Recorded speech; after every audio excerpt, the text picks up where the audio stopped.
And Michael Cole, let's bring him up before we forget to. Brian, you're too hard on Michael Cole. He's the best ever. You can't do what he does. He's so good.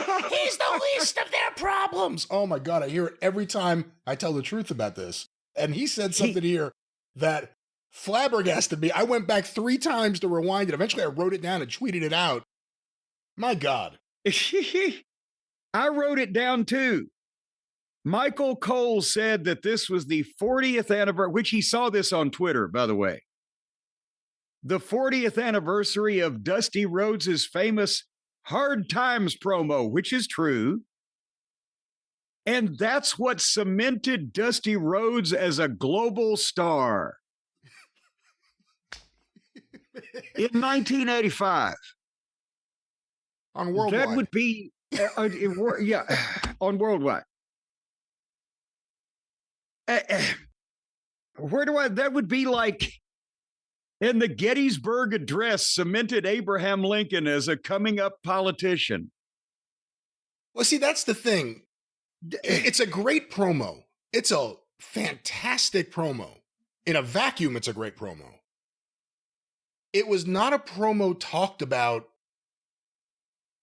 ever, in my circles at least, until WWE put it out on DVD. I was 75 feet away from him when he did it, in the locker room at the TV taping. And because you know what that was to Dusty? Tuesday. He did those promos all the fucking time. He did them at Crockett's office for the local promos for Philly and fucking Charlotte and Atlanta and wherever. He did them every Tuesday night at the syndicated tapings. And they weren't all that good. They were in the ballpark. Some of them probably, if we went back and looked, were even better. But that's the one they put on the DVD. But we've talked about this before. It wasn't like Dusty came back and said, wow, I wowed him. With that one, no, it was Tuesday. But the point is, he'd been a global star for fucking 10 years. Yeah, he had been a global star. He had been one of the biggest drawing cards in North America. He had been booked in Japan. He was a major draw to the point where he was getting booked out of his own territory everywhere. Yes. Years before. This was the winding down of his career, not the height of it in any way. It would be like if, Jim, I don't know if you know this, today is the 40th anniversary of Jim Cornette's Here They Are, Lean, Mean, Slick, and Quick intro in Mid-South for the Midnight Express, which cemented him on the national stage as a voice to be heard. It's just like nonsensical. I don't even know if you call it a rewriting of wrestling history. I guess it is. It's just something that Michael Cole probably believes it because he wasn't cognizant of what was happening at the time. He was in a different world.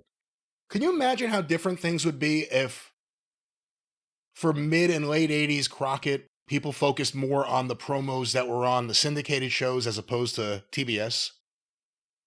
Well, that's, again, it was the same kind of promos. We didn't save the A material for TBS. We all did the promos the same, regardless of what TV show it was for. And in some cases, some of the guys got more time on syndication.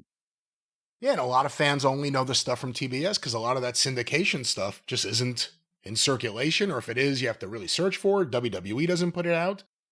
There are loads of fantastic promos that there's a generation of fans that could, they can go discover that.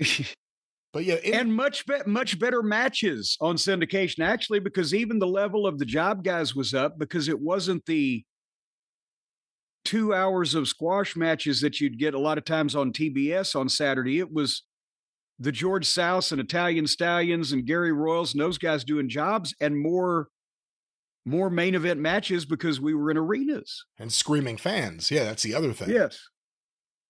But anyway, Hard Times. It's a fantastic promo, but I did not hear any wrestling fan anywhere say a word about it throughout the 90s.